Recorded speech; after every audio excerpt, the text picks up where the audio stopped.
এলএসজির ব্যাটাররা যেভাবে খেলছে তার থেকে ভালো তো গলির ক্রিকেটাররাও ভালো খেলে রে ভাই। নিকোলাস পুরান মতো ব্যাটার যদি এইভাবে খেলে তাহলে কিভাবে হবে রে ভাই। আপনারা ক্রিকেট খেলা না করে, ক্রিকেটের সৌন্দর্যটা নষ্ট না করে হোটেলে গিয়ে হায়দ্রাবাদি বিরিয়ানি অর্ডার দিন। হ্যালো বন্ধুরা, আমার নাম আর্টের শঙ্কর, নিয়ে এসেছি নতুন একটা ভিডিও। আজকে হলো এলএসজি ভার্সেস ডিসির ম্যাচ। দেখতে হবে দিল্লির নবাবরা লখনৌ নবাবদের হারাতে পারে কিনা। আর পার্সোনালি আমার যেটা মনে হয়, আজকে এই ম্যাচটাতে লখনৌ জয়লাভ করতে পারে। তার কারণ হলো সেখানে তাদের ব্যাটিং লাইন আপে অনেক স্ট্রং স্ট্রং প্লেয়ার রয়েছে, যেমন নিকোলাস পুরান, মিচেল মার্শ, দেন রয়েছে সেখানে ইডেন মার্ক্রামের মতো প্লেয়ার। তাই আমি বলছি যে আজকের ম্যাচটা হয়তো বা লখনৌ জিততে পারে। টস হয়ে গিয়েছে, আর আজকে যেই প্লেয়ারটার উপর আমার সব থেকে বেশি নজর থাকবে সে হলো ঋষভ পান্ত। তার কারণ হলো গত বছর এবং এই বছর 2 বছরে এলএসজির ওনাররা কিন্তু তাকে সব থেকে বেশি দামে কিনেছে। সো তাদের কথা বলতে গেলে, যদি ঋষভ পান্ত ভালো পারফর্ম করে তাহলে তো অবশ্যই সেই টাকার মাসুল কিন্তু সে তুলে নিতে পারবে। কিন্তু যদি না তুলতে পারে সেটা কিন্তু তার এই বছর মানে লাগাতার কিন্তু 2বার খারাপ প্রদর্শন হবে। ম্যাচ শুরু হয়ে গেছে আর 3 ওভার শেষে ভাই একটা উইকেট পড়ে গেল, আর সেটাও ছিল ঋষভ পান্তের। খুবই আনলাকিলি সে আউট হলো। মিচেল মার্শকে সেখানে মুকেশ কুমার বোলিং করছিল, তো সে স্ট্রেটে মারলো এবং আনলাকিলি তার হাতটা লেগে যায় এবং ঋষভ পান্ত যেহেতু বাইরে ছিল তো রান আউট হয়ে যায়। খুবই আনলাকিলি ছিল, কিন্তু সেও কিন্তু 9 বল খেলেছে, 7 রান করেছে মাত্র। তার স্ট্রাইক রেট কিন্তু খুবই কম। সো আমি বলবো না যে সে খুবই ভালো পারফরমেন্স করে নিত, কিন্তু যাই হোক, এটা খুবই ডিসেন্ট একটা পারফর্ম ছিল। পাপু জিন্দাবাদ ভাই, স্টাম্প ছেড়ে বল করে না এই বান্দা।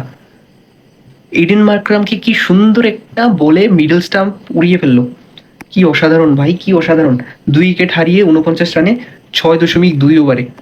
মনে হয় একটা সিচুয়েশন পড়ে গেছে, এখন সামলে খেলতে হবে। আয়ুষ বাদুনি নেমেছে, আর অপর সাইড থেকে মিচেল মার্শ ধরে রেখেছে। মিচেল মার্শের হয়তোবা 50 হতে পারে, কিন্তু আয়ুষ বাদুনির কথা যদি বলি তাহলে হয়তোবা কিছুটা টের বেটের করতে পারে, কারণ ওই প্লেয়ারটা কিন্তু তেমন একটা এক্সপিরিয়েন্স প্লেয়ার না। তাই বলছি, কিন্তু নিকোলাস পুরানকে কিন্তু নামানো উচিত ছিল, কেন নামায়নি সেটাও আমি জানি না। আর এখানে কি নটরাজন উইকেট নিয়ে নিল নাকি ব্যাটে বলে? আরে আরে কি হলো রে ভাই, নটরাজন এলো আর উইকেট নিল আয়ুষ বাদুনির। এজ লেগে গেল পিছনে, উইকেট কিপারের হাতে ক্যাচ দিয়ে দিল। ছি, ব্যাটে বলে কোনো ঠিক করে কানেকশনই নাই। পুরো বাজে একটা টিম তৈরি করেছে এই এলএসজি।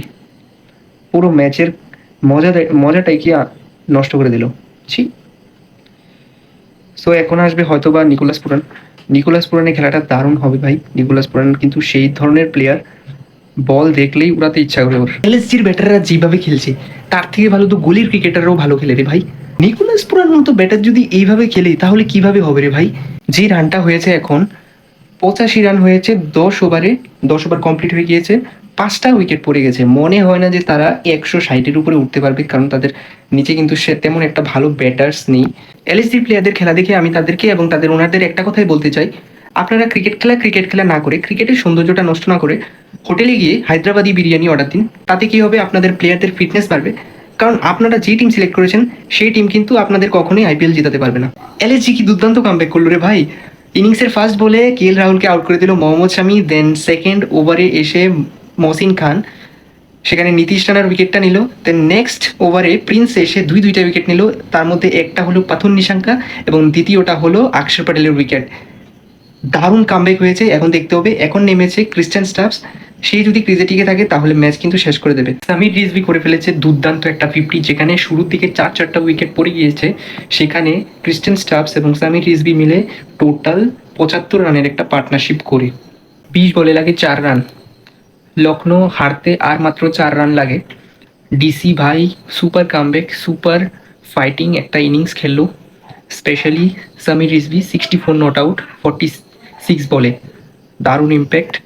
মহসিন খান রয়েছে সেখানে, প্রিন্স ইয়াদব রয়েছে, এছাড়া শামি খুব ভালো বোলিং করেছে, তাদেরকে দোষ দেওয়া যাবে না। কিন্তু 1-2 জন বলার যেমন আব্দুল সামাদ এবং যে এখনের বলারটা রয়েছেন অ্যান্ড্রিক নকিয়া, তার পেস আছে কিন্তু কোনো প্রকার ভ্যারিয়েশন নেই। তো ওই বলারটার জন্য হয়তো বা ম্যাচটা অনেকটা পিছিয়ে গিয়েছে। 18 বলে 3 রান লাগে, দেখা যাক একটা 4 আসে কিনা।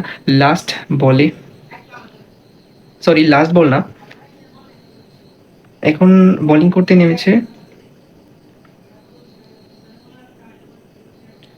ওহো, ছক্কা। সামির রিজভি ভাই আজকে দারুণ খেললো। বলে বলে ছক্কা, বলে বলে চার। দুর্দান্ত পারফরমেন্স, দুর্দান্ত ফর্মে রয়েছে তিনি, অসাধারণ। সো 18 ওভারের লাস্ট, সরি 18 ওভারের ফার্স্ট বলে ছক্কা মেরে দিয়েছে। চলো, ডিসি 6 উইকেটে জয়ী হয়েছে।